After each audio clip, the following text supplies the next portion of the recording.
ఒకసారి బండితనం కావాలన్నా. ఎందుకురా? మా ఫ్రెండ్స్ తో బయటకు వెళ్తున్నాను. అలా పని పాట లేదంటే ఎప్పుడు చూసినా మేము ఫ్రెండ్స్ తో బయటకు వెళ్తాం అంటున్నాను. అలా కాదని మీ ఫ్రెండ్ ఫోన్ చేస్తాను. ఈడు ఫోన్ చేస్తున్నాడు ఏంటి? హలో తమ్ముడు నేను రా ప్రసాద్ వాళ్ళు అన్నీ అని చెప్పనియా. అలా కాదురా తమ్ముడు, ఆడొక బండి యాక్సిడెంట్ చేశాడు, కొద్దిగా అమౌంట్ కావాలి, ఏమైనా సాయం చేస్తావా? అని ప్రజెంట్ నా దగ్గర మనీ లేవని ఒక 2 minutes లో చెక్ చేస్తాను.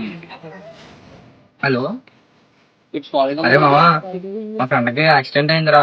అవతల బండికి డబ్బులు అడిగినారు రా. 10,000 ఉంటా చూడరా, కొద్దిగా అర్జెంట్ రా. అరే మామ చూసి ఫోన్ పే చేస్తాను ఆగు. థ్యాంక్ యూ రా మామ, కొద్దిగా ఫాస్ట్ గా వచ్చారా. నేను నీ దగ్గరికి వస్తాను ఆగండి. అరే తమ్ముడు వస్తున్నాడంట మీ ఫ్రెండ్ ఎంత స్ట్రాంగ్ గా చూస్తాను చెప్పాను చెప్పి. నేను ఎన్నడూ మనీ అడిగావు కదా, నేను సెట్టింగ్ నేను ఫోన్ పే చేస్తాను. నేను వచ్చేసావా? మా ఫ్రెండ్షిప్ ఎంత స్ట్రాంగ్ గా ఉందో. ఉందిరా, ఫ్రెండ్షిప్ చాలా స్ట్రాంగ్ ఉందిరా. అది ఇప్పటికీ మీరు ఎలాగే ఉందంటారా? మీ లైఫ్ లో కూడా ఇటువంటి ఫ్రెండ్స్ ఉంటారు, ఆ ఫ్రెండ్స్ కి వీడియో ట్యాగ్ చేయండి.